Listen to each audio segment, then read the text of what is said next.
The Cathari royal palace hummed with its usual controlled chaos when Lewis first noticed the pattern. 3 weeks into his janitorial contract aboard the massive diplomatic station orbiting Cathera Prime, he'd found the cubs 5 times now, always the same too. Little bundles of silvery blue fur with oversized ears and curious amber eyes that tracked his every movement. Again? Lewis muttered, looking down at his lap where both cubs had somehow materialized during his break. He'd been cleaning the observation deck, sat down for exactly 4 minutes, and now here they were, purring like malfunctioning generators. The Cathari were feline in the loosest sense. Bipedal, yes, with retractable claws and tufted ears, but their faces held an almost fox-like quality, and their tails were thick and expressive.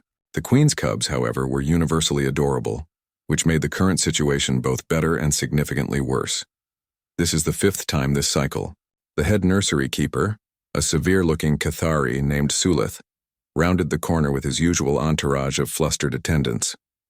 How do you keep acquiring them? Lewis held up his hands in surrender, though the movement jostled the cubs, who simply burrowed deeper into his custodial jumpsuit. I swear I'm just doing my job. They find me. Anna appeared behind Sulith, her diplomatic insignia gleaming on her collar. As the human ambassador's chief of staff, she'd been running interference for Lewis since this peculiar situation began. Perhaps we should examine why they keep escaping rather than questioning Lewis's intentions. The nursery is impenetrable, Sulith insisted, his tail lashing in agitation. Force fields, monitored access points, dedicated guards. These are the Queen's heirs. Security protocols are clearly insufficient, Anna interrupted smoothly. Given current evidence, one of the cubs, Lewis had privately named them Dash and Scout, though he'd never admit it, yawned widely, displaying needle-sharp teeth. The other kneaded his thigh with retracted claws, making a sound somewhere between a chirp and a trill. They've never done this before, Sulith said, and for the first time his voice carried genuine confusion rather than accusation. Cubs are typically anxious around other species. The bonding protocols alone take months to establish basic comfort with non-Cathari handlers. Anna crouched beside Lewis's chair, observing the cubs with clinical interest. Lewis, what exactly do you do when you take breaks? Nothing special. Sit down, usually eat something, check my duty roster. He shrugged, acutely aware that half the royal security team was now watching this conversation. Sometimes I read. Read what? Just books. Stories from Earth. Downloaded a bunch before the contract. Lewis felt his face warm. Look, I know it's weird, but 12-hour shifts get boring. You read aloud? Anna's eyes had that sharp quality he'd learned meant she was connecting dots at processor speeds. Sometimes, if nobody's around, helps me stay awake during the night cycles. Sulith's ears swiveled forward. What manner of stories? Science fiction mostly. Some fantasy, adventure stuff. Lewis carefully didn't mention that his last read aloud had been a children's book his sister had recommended, something about a runaway. Bunny. The pieces clicked together so loudly Anna almost laughed. Sulith in Cathari culture. How do parents bond with cubs during their first development phase? Through story songs, the keeper replied automatically. Melodic narratives that teach language, cultural values, and... He stopped, his pupils dilating. Oh, Anna echoed. I'm missing something, Lewis said. Anna stood, brushing invisible dust from her uniform. Cathari cubs imprint on voices during their critical development window. Not just any voices, specifically those engaged in narrative storytelling with emotional inflection. It's how they learn to process complex social information. The Queen has been unable to fulfill the traditional story song duties due to the trade negotiations, Sulith added, his tone shifting from accusatory to something closer to awe. She's been off station for 27 days. The cubs have substitute caregivers, but none who can properly. He gestured helplessly at Lewis. You've been reading to them. I haven't been reading to them. They just show up.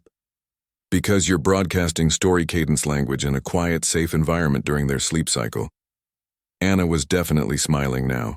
You've accidentally become their substitute parent. Absolutely not, Lewis said firmly. I clean floors. I'm not qualified to parent alien royalty.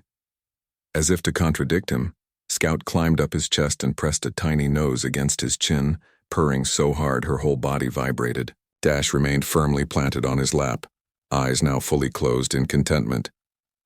"The Queen returns tomorrow," Sulith said quietly. When she discovers that a human janitor has been providing developmental bonding for her children, she'll either be grateful or furious," Anna finished. "Possibly both. Cathari are complicated about family bonds." Louis closed his eyes. Can this contract get any weirder? The answer came 16 hours later when he was summoned to the throne room. Queen Valisa was everything the diplomatic briefings had promised. Imposing. Elegant, with silver-shot fur and eyes that missed nothing. She sat on her raised platform surrounded by advisors, and studied Louis like he was a particularly interesting specimen. "You've been caring for my children," she said without preamble. "Unintentionally, Your Majesty," Louis managed. "I was just reading stories," her tail swished once. "In your own language, with your own cultural narratives providing comfort when I could not." This felt like dangerous territory. "I meant no disrespect to—" "You gave them something I could not," Valisa interrupted. Time, presence, the sound of a caring voice when they were lonely. She stood and Louis fought the urge to back away. "In Cathari tradition, one who provides story songs to orphaned or neglected cubs accepts a bond debt. You are now, by our oldest laws, family." Anna, standing beside Louis, tensed. "I don't understand," Louis said.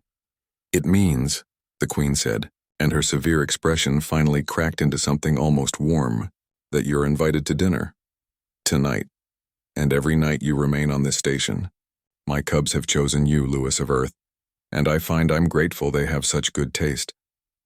Later, back in the observation deck with both cubs once again in his lap and Anna laughing at his expression, Louis pulled out his datapad and began reading. This time he didn't stop when tiny ears perked up. This time he knew exactly who his audience was. The cubs purred. Above them stars wheeled through the void, and somewhere in the palace the Queen smiled, hearing the echo of story song through the nursery monitors. Family, she'd learned, had many forms. Even janitors with gentle voices and earth fairy tales could teach that lesson, even to queens.